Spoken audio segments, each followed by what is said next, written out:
Hi everyone, welcome to my YouTube channel. ಇವತ್ತಿನ ಮುದ್ದು ಸೊಸೆ ಧಾರಾವಾಹಿಯಲ್ಲಿ ಏನಾಗುತ್ತಂತ ನೋಡ್ಕೊಂಬರೋಣ ಬನ್ನಿ.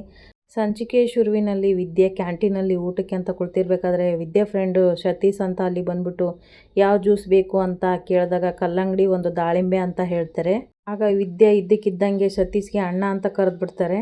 ಅಣ್ಣ, ದಾಳಿಂಬೆ ಜ್ಯೂಸ್ಗೆ ಶುಗರು ಮತ್ತು ಐಸ್ ಬೇಡ ಅಂತ ಹೇಳಿಬಿಡು ಅಂತ ಹೇಳ್ತಾರೆ ವಿದ್ಯಾ. ಅಣ್ಣ ಅಂತ ಕರೆದಿದ್ದಕ್ಕೆ ಸತೀಶ್ ಇದ್ದಕ್ಕಿದ್ದಂಗೆ ಬೇಜಾರಾಗ್ಬಿಡ್ತಾರೆ. ದಾಳಿಂಬೆಗೆ ಶುಗರು ಐಸ್ ಬೇಡ ಅಂತ ಹೇಳ್ತಾರೆ ಸತೀಶ್ ಅವರು. ಸತೀಶ್ ಹಾಗೆ ಹೋಗ್ತಾ ಇರ್ಬೇಕಾದ್ರೆ ವಿದ್ಯೆ ಹೇಳ್ತಾರೆ, ಒಂದ್ ನಿಮಿಷ, ಮುಂದೆ ನಾನು ನಿನ್ನನ್ನ ಅಣ್ಣ ಅಂತ ಕರಿಬೋದೆ? ಯಾಕಂಗ್ ನೋಡ್ತಾ ಇದೆಯಾ? ಇಷ್ಟು ದಿನ ನಿನ್ನನ್ನ ಸತೀಶ ಅಂತ ಕರಿತಾ ಇದ್ದೆ, ಆದ್ರೆ ಯಾಕೋ ಗೊತ್ತಿಲ್ಲ ಅಣ್ಣ ಅಂತ ಕರಿಬೇಕಂತ ಅನಿಸ್ತಾ ಐತೆ. ಕರೀಲೆ ಅಂತ ಹೇಳ್ತಾರೆ ವಿದ್ಯಾ. ಅದಕ್ಕೇನಂತೆ, ನಿನ್ ಮನ್ಸಿಗೆ ಏನ್ ತೋಚುತ್ತೋ ಹಂಗೆ ಕರಿ ಅಂತ ಹೇಳಿ ಸತೀಶ್ ಅಲ್ಲಿಂದ ಹೊರಟ್ಬಿಡ್ತಾರೆ. ಆಗ ವಿದ್ಯಾ ಫ್ರೆಂಡ್ ಜನನಿ ಹೇಳ್ತಾರೆ, ಅಲ್ಲ ಅವರು ನಿನ್ನ ಕ್ಲಾಸ್ಮೇಟ್ ತಾನೆ, ಅವ್ರಿಗೆ ಯಾಕೆ ನೀನು ಅಣ್ಣ ಅಂತ ಕರಿಬೇಕು, ಹೆಸರು ಹಿಡಿದು ಕರಿಬೋದಲ್ವಾ ಅಂತ ಹೇಳ್ತಾರೆ ಜನನಿ ಅವರು. ಅವ್ರು ತೋರಿಸ್ತಾ ಇರೋ ಅಕ್ರೆ ಕಾಳಜಿ ನೋಡಿ ಅಣ್ಣ ಅಂತ ಕರಿಬೇಕಂತ ಅನಿಸ್ತು, ಕರ್ದೆ ಅಂತ ಹೇಳ್ತಾರೆ ವಿದ್ಯಾ. ಸರಿ ಬಿಡಮ್ಮ, ನಾನಂತೂ ಸತೀಶ ಅಂತಾನೆ ಕರಿತೀನಿ ಅಂತ ಹೇಳ್ತಾರೆ ಜನನಿ. ಸರಿ ಆಯ್ತು ಜನನಿ, ನೀನು ಸತೀಶ ಅಂತಾನೆ ಕರಿ, ನಾನು ಅಣ್ಣ ಅಂತಾನೆ ಕರಿತೀನಿ ಅಂತ ವಿದ್ಯಾ ಹೇಳ್ತಾರೆ. ಆಮೇಲೆ ನಿನಗೆ ಇನ್ನೊಂದು ವಿಷಯ ಗೊತ್ತೇ, ನಮ್ಮ ಅವ್ವನ ಹೊಟ್ಟೆಯಲ್ಲಿ ಅಣ್ಣಂದ್ರನ್ನ ದೇವ್ರು ಹುಟ್ಟಿಸ್ತೇ ಇರ್ಬೋದು, ಆದ್ರೆ ಪ್ರೀತಿ ಕಾಳಜಿ ತೋರ್ಸೋ ಅಣ್ಣಂದ್ರ ಕೊರತೆ ಮಾಡಿಲ್ಲ ಅಂತ ಹೇಳ್ತಾರೆ ವಿದ್ಯಾ. ಯಾರವ ಇದಾರ ನಿನಗೆ ಅಂತ ದೇವ್ರ ಕೊಟ್ಟ ಅಣ್ಣ ಅಂತ ಜನನಿ ಕೇಳ್ತಾರೆ. ನಮ್ ಕ್ವಾಟ್ಲೆ ಅಣ್ಣಯ್ಯ, ಇವಾಗ ಸತೀಶ ಅಣ್ಣ, ಇವ್ರಿಬ್ರು ಅಣ್ಣ ಆಗಿ ಪಡೆಯೋದಿಕ್ಕೆ ನಾನು 7 ಜನ್ಮದ ಪುಣ್ಯ ಮಾಡಿದೀನಿ ಅಂತ ಹೇಳ್ತಾರೆ ವಿದ್ಯಾ. ಈ ಕಡೆ ನೋಡಿದ್ರೆ ಭದ್ರ ಮೊಬೈಲ್ ನೋಡ್ಕೊಂಡು ಸೈಲೆಂಟ್ ಆಗಿ ಕೂತಿರ್ಬೇಕಾದ್ರೆ ಅವನ್ ತಲೆ ಕೆಡಿಸ್ಬೇಕಂತಾನೆ ವಿನಂತಿ ಹಾಗೆ ಸಾವಿತ್ರಿ ಅಲ್ಲಿಗೆ ಬರ್ತಾರೆ. ಭದ್ರ ಅಂತ ಸಾವಿತ್ರಿ ಬಂದಾಗ ಏನಂತೆ ಅಂತ ಹೇಳ್ತಾರೆ ಭದ್ರ. ಏನಪ್ಪ, ಹೆಂಗಿದ್ದೋನ, ಎಂತ ಪರಿಸ್ಥಿತಿ ತಂದ್ಬಿಟ್ಲಲ್ಲ ಅವಳು. ಅದ್ ಸರಿ, ಅವಳೇನ್ ಮಾಡ್ತಾ ಇದ್ದಾಳೆ? ವಿದ್ಯಾ ಅಂತ ಬೇಕಂತಾನೆ ಕರೀತಾರೆ. ಏನಪ್ಪ ಕೂಗಿದ್ರು ಮಾತಾಡ್ತಾನೆ ಇಲ್ಲ, ಅವಳು ಅಟ್ಟಿಯಾಗಿಲ್ಲ, ಕಾಲೇಜ್ಗೆ ಹೋಗವಳೆ ಅಂತ ಭದ್ರ ಹೇಳ್ತಾರೆ. ಅಪ್ಪ ಹಿಂಗ್ ಹೇಳ್ತಾ ಇದೀಯಾ? ಗಂಡ್ಸು ಮನೇಲಿ ಕೂತ್ ಕೆಟ್ಟ, ಹೆಂಗ್ಸು ಬೀದಿ ತಿರುಗಿ ಕೆಟ್ಲು ಅನ್ನೋ ಗಾದೆ ಕೇಳಿಲ್ವಾ ನೀನು? ಅವಳು ಹೋಗ್ತೀನಿ ಅಂದ್ರೆ ನೀನ್ ಹೆಂಗ್ ಕಳ್ಸ್ಕೊಟ್ಟೆ? ಇವು ಹೋಗೋದ್ ಬೇಡ, ಬಾಯಿ ಮುಚ್ಕೊಂಡು ಬಿದ್ದಿರು ಅಂತ ಬಾಗ್ಲ ಹಾಕೋದಲ್ವೇ ಅಂತ ಹೇಳ್ತಾರೆ ಸಾವಿತ್ರಿ. ಅಲ್ಲ ಮಾಮ, ಭದ್ರ ಮಾಮ ಹೇಳಿದ ತಕ್ಷಣ ಅವಳು ಕೇಳೋ ಮಗಳು ಅನ್ಕೊಂಡಿದೀಯಾ ಅಂತ ವಿನಂತಿ ಹೇಳ್ತಾರೆ. ಕೇಳಲ್ಲ ಅಂತ ಅವಳನ್ನ ಇಷ್ಟ ಬಂದಂಗೆ ಬಿಟ್ಬಿಡಕ್ಕಾಗುತ್ತಾ? ಭದ್ರ ಅವಳನ್ನ ಸರಿಯಾಗಿ ಅದ್ಬಸ್ತಲ್ಲಿ ಇಟ್ಕೋಬೇಕು ಅಂತ ಸಾವಿತ್ರಿ ಹೇಳ್ತಾರೆ. ಅಯ್ಯೋ ಅವ್ವ, ಮಾಮ ಅವ್ರನ್ನ ಅದ್ಬಸ್ತಲ್ಲಿ ಇಡಕ್ಕಾಗುತ್ತಾ? ಯಾಕೆಂದ್ರೆ ಅವಳು ಹದ್ಮೀರಿ ಆಗ್ಲೇ ಹೊಂಟೋಗೋಳೆ, ಈಗ ಅವಳು ಭದ್ರ ಮಾಮನ ಲೆಕ್ಕಕ್ಕೂ ಮಾಡ್ಕೊಂಡಿಲ್ಲ ಅಂತ ವಿನಂತಿ ಹೇಳ್ತಾರೆ. ಹೆಂಗ್ಸಿಗೆ ಗಂಡನ ಮೇಲೆಗಿಂತ ಪ್ರೀತಿಗಿಂತ ಬೇರೆಯವ್ರ ಮೇಲೆ ಆಸಕ್ತಿ ಹೆಚ್ಚಾದಾಗ ಹಿಂಗೆ ಏನಾದ್ರೂ ಒಂದ್ ಕಾರಣ ಇಟ್ಕೊಂಡು ಆಚೆ ಹೋಗಿ ಬೇರೆಯವ್ರ ಜೊತೆ ಇಷ್ಟ ಬಂದಂಗೆ ಕಾಲ ಕಟ್ಕೊಂಡ್ ಬರ್ತಾರೆ ಅಂತ ಹೇಳ್ತಾರೆ ಸಾವಿತ್ರಿ. ಕಣವ, ಯಾರೋ ಅವಳನ್ನ ಕಾಲೇಜಲ್ಲಿ ಅಯಸ್ಕಾಂತದರ ಸೆಳಿತಾ ಇರ್ಬೋದು, ಇಲ್ದೆ ಹೋದ್ರೆ ಗಂಡನ ಮಾತ್ ಮೀರಿ ಹೋಗೋದೇನಿರ್ತದೆ ಹೇಳು ಅಂತ ಹೇಳ್ತಾರೆ ವಿನಂತಿ. ಭದ್ರನ್ಗೆ ಕೋಪ ಬಂದ್ಬಿಟ್ಟು ಹೇಳ್ತಾರೆ, ನಾನ್ ನೆಮ್ಮದಿಯಾಗಿರೋದು ನಿಮ್ಗೆ ಇಷ್ಟ ಇಲ್ವೇ? ಸುಮ್ಕೆ ಕೋಪ ಬರಿಸ್ಬೇಡ ಅಂತ ಹೇಳಿದ್ರೆ ಅರ್ಥ ಆಗಕ್ಕಿಲ್ವೇ? ಒಬ್ನೇ ಕುತ್ಕೊಳ್ಳೋಕ್ಕೂ ನೆಮ್ಮದಿ ಕೊಡಕ್ಕಿಲ್ಲ ಅಂತ ಬೈಕೊಂಡು ಭದ್ರ ಅಲ್ಲಿಂದ ಹೊರಟ್ಬಿಡ್ತಾರೆ. ಇದ್ದಂಗೆ ಹೇಳಿದ್ರೆ ಎದ್ ಬಂದು ಎದೆ ಒದ್ರು ಅನ್ನಂಗೆ ಅವನ್ ಹೆಂಡ್ತಿನ ಅದ್ಬಸ್ತಾಗಿ ಮಾಡ್ಕೊಳಕ್ಕಾಗ್ದೆ ನಮ್ಮ ಮೇಲೆ ಕೋಪ ತೋರಿಸ್ತಾನೆ ಅಂತ ಹೇಳ್ತಾರೆ ಸಾವಿತ್ರಿ ಅವರು. ಈ ಕಡೆ ನೋಡಿದ್ರೆ ಜನನಿ ಹಾಗೆ ವಿದ್ಯಾ ಬಸ್ ಸ್ಟ್ಯಾಂಡ್ ಅಲ್ಲಿ ಬಸ್ಗೋಸ್ಕರ ಕಾಯ್ತಾ ಇರ್ತಾರೆ. ಅಷ್ಟರಲ್ಲಿ ಸತೀಶ ಬರ್ತಾರೆ. ಅಯ್ಯೋ, ಬಸ್ಸು ಇಷ್ಟೊತ್ತಾದ್ರೂ ಬರ್ಲಿಲ್ಲ, ಏನಿಲ್ಲ, ಏನ್ ಮಾಡೋದು, ನಮಗೋಸ್ಕರ ಏನ್ ಸ್ಪೆಷಲ್ ಬಸ್ ಬಿಡ್ತಾರಾ ಅಂತ ಮಾತಾಡ್ತಾ ಇರ್ತಾರೆ. ಅಷ್ಟರಲ್ಲಿ ಸತೀಶ ಅಲ್ಲಿಗೆ ಬರ್ತಾರೆ. ಅಯ್ಯೋ, ನೀವಿಬ್ರು ಇನ್ನೂ ಇಲ್ಲೇ ಇದ್ದೀರಾ, ಯಾಕೆ ಬಸ್ ಬಂದಿಲ್ವಿ ಅಂತ ಕೇಳ್ತಾರೆ. ಇಲ್ಲ ಅಣ್ಣಯ್ಯ, ಇನ್ನೂ ಬಂದಿಲ್ಲ ಅಂತ ವಿದ್ಯಾ ಹೇಳ್ತಾರೆ. ಸರಿ, ನಾನು ಹಂಗೆ ಹೋಗ್ತಾ ಇದ್ದೀನಿ, ಹಂಗೆ ಬಿಟ್ಟೋಯ್ತೀನಿ ಬಾ ಅಂತ ಸತೀಶ ಕರೀತಾರೆ. ಅಯ್ಯೋ, ನಿಮ್ಗೆ ಯಾಕೆ ತೊಂದ್ರೆ, ನಾವಿಬ್ರು ಬಸ್ಸಲ್ಲೇ ಹೋಗ್ತೀವಿ ಬಿಡಿ. ಅಯ್ಯೋ, ತೊಂದ್ರೆ ಅನ್ನಕ್ಕೆ ನಾನೇನ್ ತಲೆ ಮೇಲೆ ಹೊತ್ಕೊಂಡು ಹೋಗ್ತೀನಿ, ಹೊತ್ಕೊಂಡು ಹೋಗೋದು ಗಾಡಿ ಕಣಂತೆ, ಬಾ ಅಂತ ಹೇಳ್ತಾರೆ ಸತೀಶ. ಅಯ್ಯೋ, ಅದ್ ಹಂಗಲ್ಲ ಅಣ್ಣಯ್ಯ ಅಂತ ಹೇಳ್ತಾರೆ ವಿದ್ಯಾ. ನೋಡವ, ಅಣ್ಣ ಅಂದ್ಮ್ಯಾಗೆ ನನಗೂ ಜವಾಬ್ದಾರಿ ಅದೇ. ಅಲ್ಲ, ನನ್ನ ತಂಗಿ ಗರ್ಭಿಣಿ ಅಂತ ಗೊತ್ತಾದ್ಮೇಲೂ ಇಂಥ ಪರಿಸ್ಥಿತಿಲಿ ಬಿಟ್ಟೋಗೋ ಸರಿನೇ? ಅಷ್ಟೊತ್ತಲ್ಲಿ ಬಸ್ಸು ಶಾನೆ ರಸ್ ಆಯ್ತದೆ, ಬಾ ಅಂತ ಹೇಳ್ತಾರೆ ಸತೀಶ್. ನಾನು ಇವಾಗ ನಿನ್ ಜೊತೆ ಬಂದ್ರೆ ಇವಳು ಒಬ್ಳೆ ಬಸ್ಸಲ್ಲಿ ಹೋಗ್ಬೇಕಾಗುತ್ತೆ ಅಂತ ಹೇಳ್ತಾರೆ ವಿದ್ಯಾ. ನಾನು ಇವಳು ಜೊತೆಲೆ ಬಸ್ಸಲ್ಲಿ ಬರ್ತೀವಿ ಬಿಡಿ. ಇನ್ನೊಂದ್ ಮೂಟೆ ಇದ್ರೆ ಗಾಡಿಲಿ ಹಾಕೊಂಡ್ ಹೋಗ್ತಾ ಇರ್ಲಿಲ್ವೇ? ಅವನು ಹಂಗೆ ಮೂಟೆ ತರ ಹಾಕೊಂಡ್ ಹೋಗೋನ್ ಬಿಡು ಅಂತ ಹೇಳ್ತಾರೆ ಸತೀಶ. ಜನನಿಗೆ ಕೋಪ ಬಂದು ಹೇಳ್ತಾರೆ, ಏನ್ರಿ ನಿಮ್ ಕಣ್ಣಿಗೆ ನಾನು ಲಗೇಜ್ ಮೂಟೆ ತರ ಕಾಣಿಸ್ತಾ ಇದ್ದೀನಾ? ಅಯ್ಯೋ, ತಮಾಷೆ ಆಡ್ದೆ ಬಿಡ್ರಿ, ಅದಕ್ಕೆ ಯಾಕೆ ಕಣ್ಣಲ್ಲೇ ಕತ್ತಿ ಒರ್ಸೆ ಆಡಿರಿ ಅಂತ ಹೇಳ್ತಾರೆ ಸತೀಶ.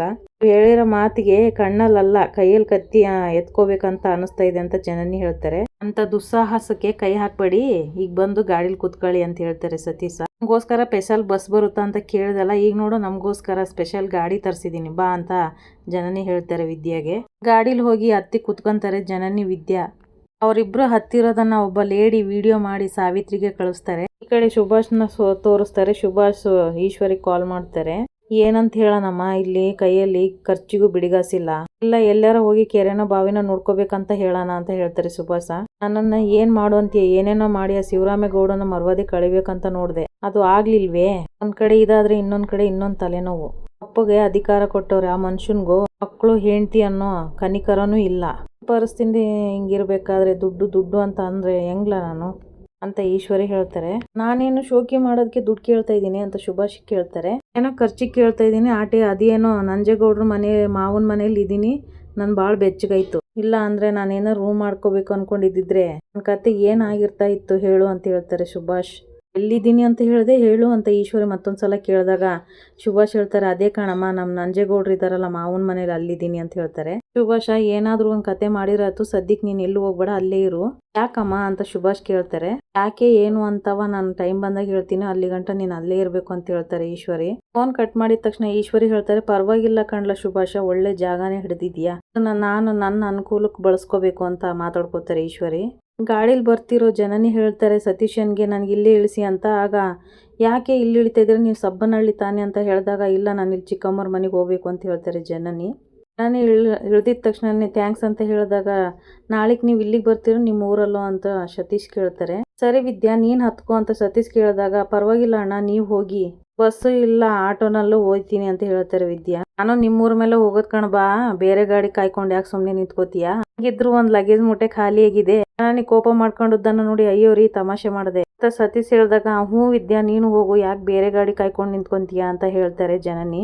ಸರಿ ಬಿಡು ಹಂಗೆ ಮಾಡ್ತೀನಿ ಅಂತ ಹತ್ಕೊಂಡು ಹೋಗ್ತಾರೆ ವಿದ್ಯಾ. ಅವ್ರ ಊರ ಹತ್ರ ಬಂದು ಇಳಿದ್ಬಿಟ್ಟು ತುಂಬಾ ಥ್ಯಾಂಕ್ಸ್ ಅಣ್ಣ ಅಂತ ಹೇಳ್ತಾರೆ. ಒಬ್ಬ ಅಣ್ಣನಾಗಿ ನನ್ನ ಕರ್ತವ್ಯ, ಅದಕ್ಕೆಲ್ಲ ಥ್ಯಾಂಕ್ಸ್ ಯಾಕೆ ಬಿಡು ಅಂತ ಸತೀಶ್ ಹೇಳ್ತಾರೆ. ಸರಿ ನಾಳೆ ಸರಿಯಾದ ಟೈಮ್ಗೆ ಇಲ್ಲಿಗೆ ಬಂದ್ಬಿಡ್ಲಿ ಅಂತ ಸತೀಶ್ ಕೇಳ್ತಾರೆ. ಸರಿ ಆಯ್ತು ಅಣ್ಣಯ್ಯ ಅಂತ ಹೇಳಿ, ಅಣ್ಣ ಒಂದ್ ನಿಮಿಷ ಟೈರ್ ಪಂಚರ್ ಆಗಿರಂಗಿದೆ ನೋಡಿ ಅಂತ ಹೇಳ್ತಾರೆ ವಿದ್ಯಾ. ಇದು ಗಾಳಿ ಕಮ್ಮಿ ಇರಂಗಿದೆ, ಮುಂದೆ ಚೆಕ್ ಮಾಡಿಸ್ತೀನಿ ಅಂತ ಮಾತಾಡ್ಕೊಂಡು ನಗ್ನಗ್ತಾ ನಿಂತಿರ್ತಾರೆ. ಅದನ್ನ ಭದ್ರ ನೋಡ್ತಾರೆ. ಈ ಕಡೆ ನೋಡಿರೋ ರಾಕೇಶ ಹಾಗೆ ಕಣ್ಮಣಿನ ತೋರಿಸ್ತಾರೆ. ಕಣ್ಮಣಿ ಪಬ್ ಹತ್ರ ಬಂದಿರ್ತಾರೆ. ರಾಕೇಶ್ ಹೇಳ್ತಾರೆ, ಮೇಡಮ್ ಎಲ್ಲಿಗೆ ಹೋಗ್ತಾ ಇದ್ದೀರಾ ಅಂತ ಕೇಳ್ತಾರೆ. ಪಬ್ ಮುಂದೆ ನಿಂತಿದ್ದೀನಿ ಅಂದ್ರೆ ಪಬ್ಗಲ್ದೆ ಇನ್ನೆಲ್ಗೆ ಹೋಗ್ಲಿ ಅಂತ ಕೇಳ್ತಾಳೆ ಕಣ್ಮಣಿ. ಮೇಡಮ್ ಇಷ್ಟು ದಿವಸ ಗುಡಿಗಂತ ಹೇಳಿ ಚಾಟ್ ಸೆಂಟ್ರು ಅವ್ರು ರೋಡ್ ಸೈಡಿಗೆ ಹೋಗ್ತಾ ಇದ್ದದ್ದೇನೋ ಸರಿ, ಆದ್ರೆ ಈ ಪಬ್ಬು ಗಿಬ್ಬು ಎಲ್ಲ ಸಂದಾಗಿರಕ್ಕಿಲ್ಲ ಮೇಡಮ್ ಅಂತ ಹೇಳ್ತಾರೆ ರಾಕೇಶ್. ಸಂದಾಗಿರಕ್ಕಿಲ್ಲ, ನೋಡಲ್ಲಿ ಜೀವನದಲ್ಲಿ ಹೆಂಗ್ ಎಂಜಾಯ್ ಮಾಡ್ತಾರಂತ. ನನಗೆ ಒಳಗೆ ಹೋಗಕ್ಕೆ ಆಸೆ ಮತ್ತೆ ಕ್ಯೂರಿಯಾಸಿಟಿ, ಆದ್ರೆ ಒಳಗೆ ಹೋಗಕ್ಕೆ ಆಗ್ಲಿಲ್ಲ ಅಂತ ಸಣ್ಣ ಪುಟ್ಟ ಆಸೆ ಈಡೇರಿಸ್ಕೊಳಕ್ ಆಗಕ್ಕಿಲ್ಲ ಅಂದ್ಮೇಲೆ ಯಾಕೆ ಬೇಕು ಹೇಳಿ ಜೀವನ ಅಂತ ಕಣ್ಮಣಿ ಹೇಳ್ತಾರೆ. ಜೀವನ ಅಂದ್ರೆ ನಾವ್ ಇಷ್ಟಪಟ್ಟಂಗೆ ಹೊರಗೆ ಓಡಾಡೋದು, ನಮಗೆ ಇಷ್ಟಪಟ್ಟು ತಿನ್ನೋದು, ಏನೋ ಸಂತೋಷಕ್ಕೋಸ್ಕರ ಹಿಂಗೆ ಎಲ್ಲಂದ್ರಲ್ಲಿ ಹೋಗೋದಲ್ಲ ಮೇಡಮ್ ಅಂತ ರಾಕೇಶ್ ಹೇಳ್ತಾರೆ. ಸಣ್ಣ ಪುಟ್ಟ ಆಸೆ ಈಡೇರಿಸ್ಕೊಳ್ಬೇಕು ಒಪ್ಕೋತೀನಿ, ಹಾಗಂತ ನಿಮ್ಮ ಆಸೆಗೋಸ್ಕರ ನಮ್ದವ್ರಿಗೆ ಮೋಸ ಮಾಡೋದು, ಅವ್ರಿಗೆ ನೋವಾಗೋ ರೀತಿ ನಡ್ಕೊಳ್ಳೋದು ಎಷ್ಟು ಸರಿ ಹೇಳಿ ಅಂತ ಕೇಳ್ತಾರೆ ರಾಕೇಶ್. ಇದನ್ನೆಲ್ಲ ಹೇಳಕ್ಕೆ ನೀನ್ ಯಾರು, ನನ್ ಗಂಡನಾ ಅಂತ ಕಣ್ಮಣಿ ಕೇಳಿದಾಗ, ಇಲ್ಲ ಮೇಡಮ್ ಅಂತ ರಾಕೇಶ್ ಹೇಳ್ತಾರೆ. ಇಲ್ಲ ಮೇಡಮ್ ನಾವು ನಿಮ್ಮ ಮನೆ ಡ್ರೈವರು ಅಂತ ಹೇಳಿದಾಗ, ಅನ್ಮೇಗೆ ನೀನು ಡ್ರೈವರ್ ತರ ಇರೋದ್ ಕಲಿ ಅಂತ ಹೇಳ್ತಾರೆ ಕಣ್ಮಣಿ. ಬಂದ್ಬಿಟ್ಬಿಟ್ಟು ಗಂಡನ್ ತರ ಅದ್ ಮಾಡ್ಬೇಡ ಇದ್ ಮಾಡ್ಬೇಡ ಅಂತ ಅಧಿಕಾರ ಚಲಾಯಿಸಕ್ ಬರ್ಬೇಡ. ಆಗ ರಾಕೇಶ್ ಹೇಳ್ತಾರೆ, ಅಯ್ಯೋ ನಾನು ಅಧಿಕಾರ ಚಲಾಯಿಸ್ತಿಲ್ಲ ಮೇಡಮ್, ನೀವು ಇಲ್ಲೆಲ್ಲ ಹೋಗೋದು 4 ಜನಕ್ಕೆ ಗೊತ್ತಾದ್ರೆ ಗೌಡ್ರು ಮರ್ವಾದೆ ಹೋಗುತ್ತೆ, ಅದೇನಾದ್ರೂ ಗೌಡ್ರಿಗೆ ಗೊತ್ತಾದ್ರೆ ನಾನೇ ನೊನ್ಕೊಂತಾರೆ, ಅದಕ್ಕಿಂತ ಹೆಚ್ಚಾಗಿ ಮೇಲೆ ಕೋಪ ಮಾಡ್ಕೊಂತಾರೆ, ಅದಕ್ಕೋಸ್ಕರ ಹೇಳ್ತಾ ಇದ್ದೀನಿ ಅಂತ ಹೇಳ್ತಾರೆ ರಾಕೇಶ್. ಅವರು ನಮ್ಮಪ್ಪ ಗೊತ್ತಾದ್ರೆ ಹೆಂಗ್ ಮ್ಯಾನೇಜ್ ಮಾಡ್ಬೇಕಂತ ನನ್ಗೆ ಚೆನ್ನಾಗಿ ಗೊತ್ತದೆ, ನಾನು ಮಾಡ್ಕೊಂತೀನಿ, ಮರ್ವಾದೆಯಿಂದ ಬಾಯಿ ಮುಚ್ಕೊಂಡಿರು. ನೋಡು ಒಳಗ್ ಬಂದು ತೊಂದರೆ ಕೊಟ್ಟು ಬುದ್ಧಿ ಹೇಳಕ್ ಪ್ರಯತ್ನ ಮಾಡಿದ್ರೆ, ಬುದ್ಧಿ ಹೇಳಕ್ ಬಂದ್ಬಿಟ್ಟ ಕಾರ್ನ ಪಾರ್ಕ್ ಮಾಡಿ ವೇಟ್ ಮಾಡು ಅಂತ ಹೇಳಿ ಅಲ್ಲಿಂದ ಹೊಟ್ಬಿಡ್ತಾರೆ ಒಬ್ಬೊಳಕ್ಕೆ ಕಣ್ಮಣಿ. ಆಗ ಸುಭಾಷ್ ಅಲ್ಲಿ ಗೇಟ್ ಹತ್ರ ನಿಂತಿರ್ತಾರೆ. ಅದನ್ನ ನೋಡ್ಬಿಟ್ಟು ಇದು ನಮ್ಮ ಕಣ್ಮಣಿ ಅಲ್ವೇ, ಅಮ್ಮನಿಗೆ ಈ ವಿಷಯ ಹೇಳ್ಬೇಕಲ್ಲ ಅಂತ ಹೇಳಿ ಫೋನ್ ಮಾಡ್ತಾರೆ ಈಶ್ವರಿ ಅವರಿಗೆ ಸುಭಾಷ್ ಅವರು. ದುಡ್ಡು ಕಾಸಿಗಾದ್ರೆ ಫೋನ್ ಮಾಡಬೇಡ ಅಂತ ನಾನು ಅಷ್ಟೆಲ್ಲ ಹೇಳಿದ್ದೀನಿ ಅಂತ ಫೋನಲ್ಲಿ ಕಿರ್ಚಾಡ್ತಾರೆ ಈಶ್ವರಿ ಅವರು. ಒಂದು ಮುಖ್ಯವಾದ ವಿಚಾರ ಹೇಳೋದಕ್ಕೆ ಫೋನ್ ಮಾಡಿದ್ದೀನಿ ಅಂತ ಹೇಳ್ತಾರೆ ಸುಭಾಷ್. ಅಂಥದ್ದೇನಪ್ಪ ಮುಖ್ಯವಾದ ವಿಚಾರ ಅಂತ ಕೇಳ್ತಾರೆ ಈಶ್ವರಿ. ಕಣ್ಮಣಿ ಪಬ್ ಒಳಗೆ ಬಂದವಳೆ. ಓಹೋ ಅಂದ್ರೆ ನೀನು ಪಬ್ಗೆ ಹೋಗಿದ್ಯಾ ಅಂತ ಈಶ್ವರಿ ಕೇಳ್ತಾರೆ. ಅಮ್ಮ ನಾನು ಹೋಗಿರೋದು ಬಿಡು, ಅವಳು ಈ ಪಬ್ಬಿಗೆ ಬಂದಿರೋದು ಯೋಚನೆ ಮಾಡು. ಇಟ್ಟ ಕಣ್ಲ ಎಲ್ಲ ವಿಷಯದಲ್ಲ ನನ್ನ ಮಗ ಮಾತ್ರ ತಪ್ಪು ಮಾಡ್ತಾನಂತ ತೋರಿಸಿದಾರಲ್ಲ, ಈಗ ಅವ್ರ ಮಕ್ಕಳು ದಾರಿ ತಪ್ಪಿದಾರಂತ ತೋರ್ಸಕ್ಕೆ ಇದು ಒಂದು ಬಂಗಾರದ ಅವಕಾಶ ಸಿಕ್ಕೈತೆ, ಇದನ್ನ ಅವಳೇ ಮಾಡ್ಕೊಟ್ಟವಳೆ ಅಂತ ಈಶ್ವರಿ ಹೇಳ್ತಾರೆ.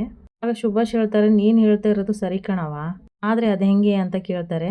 ಸುಭಾಷ ನಾನು ಹೇಳ್ತಿರೋದು ಸರಿಯಾಗಿ ಕೇಳಿಸ್ಕೊ, ಈಗಲೇ ನಿನಗೆ ಗೊತ್ತಿರೋರ್ ಕೈಯಲ್ಲಿ ಡ್ರಗ್ಸ್ ಪ್ಯಾಕೆಟ್ ಇಟ್ಕೊಂಡು ಪಬ್ಬೊಳಗೆ ಕಳಿಸು.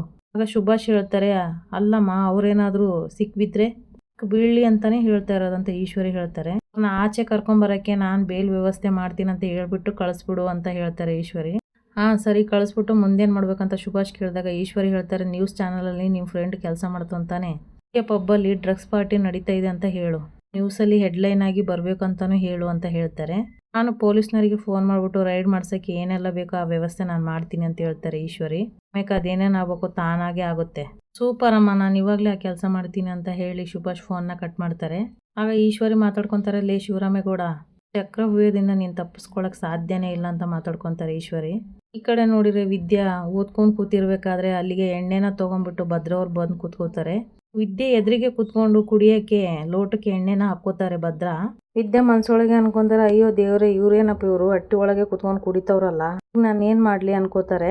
ಅದ್ರವ್ರು ಬೇಕಂತಾನೆ ವಿದ್ಯೆ ಕಡೆಗೆ ನೋಡ್ಕೊಂತ ಲೋಟಕ್ಕೆ ಎಣ್ಣೆ ನೀರು ಹಾಕೋತಾ ಇರ್ತಾರೆ. ಇದ್ರು ನೋಡದೆ ಇರೋ ತರ ಹೆಂಗ್ ಡವ್ ಮಾಡ್ತಾವಳು ನೋಡು ಅಂತ ಮನ್ಸೊಳಗೆ ಭದ್ರ ಅನ್ಕೋತಾರೆ. ವಿದ್ಯೆಗೆ ಕೋಪ ಬಂದ್ಬಿಟ್ಟು ಓದೋದ್ ಬಿಟ್ಟು ಬಂದ್ಬಿಟ್ಟು ಹೇಳ್ತಾರೆ, ಏನಿದೆಲ್ಲ ಅಂತ ಕೇಳಿದಾಗ ವಿದ್ಯಾ, ಇದು ಎಣ್ಣೆ, ಇದು ಕಡಲೆ ಬೀಜ, ಇದು ಚಿಪ್ಸು, ಇದು ಉಪ್ಪಿನಕಾಯಿ ಚೆನ್ನಾಗಿರ್ತದೆ ಅಂತ ಹೇಳ್ತಾರೆ ಭದ್ರ. ನನಗೂ ಚೆನ್ನಾಗಿ ಕಾಣಿಸ್ತೈತೆ, ಗೊತ್ತಾಗ್ತೈತೆ ಅಂತ ವಿದ್ಯೆ ಹೇಳ್ತಾರೆ. ಆಗ ಭದ್ರ ಹೇಳ್ತಾರೆ, ಹೌದೇ, ಗೊತ್ತೇ ಇರ್ಲಿಲ್ಲ ಅಂತ ಹೇಳ್ತಾರೆ ಭದ್ರ. ಇದನ್ನೆಲ್ಲ ತಂದು ಕುಡಿಯೋದಕ್ಕೆ ಇದು ಮನೆ ಅನ್ಕೊಂಡಿದ್ದೀರಾ, ಏನ್ ಅನ್ಕೊಂಡಿದೀರಾ ನೀವು? ಹಟ್ಟಿ ಅಂದ್ಮೇಲೆ ಶಾಂತಿ ತುಂಬಿರ್ಬೇಕಲ್ವೇ, ನೋಡಿದ್ರೆ ಅಶಾಂತಿನೇ ತುಂಬಾದೆ ಅಂತ ಹೇಳ್ತಾರೆ ಭದ್ರ. ಸುಮ್ಕೆ ಕೋಪ ತರಿಸ್ಬೇಡ್ರಿ, ಮರ್ಯಾದಸ್ತ್ರ ಮನೇಲಿ ಈ ತರ ಮಾಡ್ತಾರೆ. ಇದು ನನ್ ಮನೆ, ನನ್ನ ಇಷ್ಟ, ನಾನ್ ತಂದು ನಾನು ಕುಡಿತೀನಿ, ಮನೇಲಿ ನಾನು ಏನ್ ಬೇಕಾದ್ರೂ ಮಾಡ್ಬೋದು, ನನ್ನೊಂದು ಪ್ರಶ್ನೆ ಕೇಳೋರು ಯಾರು ಅಂತ ಹೇಳ್ತಾರೆ ಭದ್ರ. ನೋಡಿ, ನಾನು ಅಲ್ಲಿ ಓದ್ಕೊಂತ ಇದ್ದೀನಿ, ಸುಮ್ಕೆ ನನಗೆ ತೊಂದರೆ ಕೊಡ್ಬೇಡಿ ನೀವು ಅಂತ ಹೇಳ್ತಾರೆ ವಿದ್ಯಾ.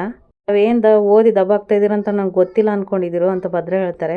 ಇದ್ರೂ ಮತ್ತೆ ಯಾಕಿಂತ ಕೆಲಸ ಮಾಡ್ತಾ ಇದೀರಾ ನೀವು ಅಂತ ವಿದ್ಯೆ ಕೇಳ್ತಾರೆ. ನಿಮ್ಮ ಮನೆ ಮಾತ್ರ ಅಲ್ಲ, ನನ್ನ ಮನೇನು ಅಂತ ನೆನಪಲ್ಲಿ ಇರ್ಲಿ ಅಂತ ಹೇಳ್ತಾರೆ ವಿದ್ಯಾ.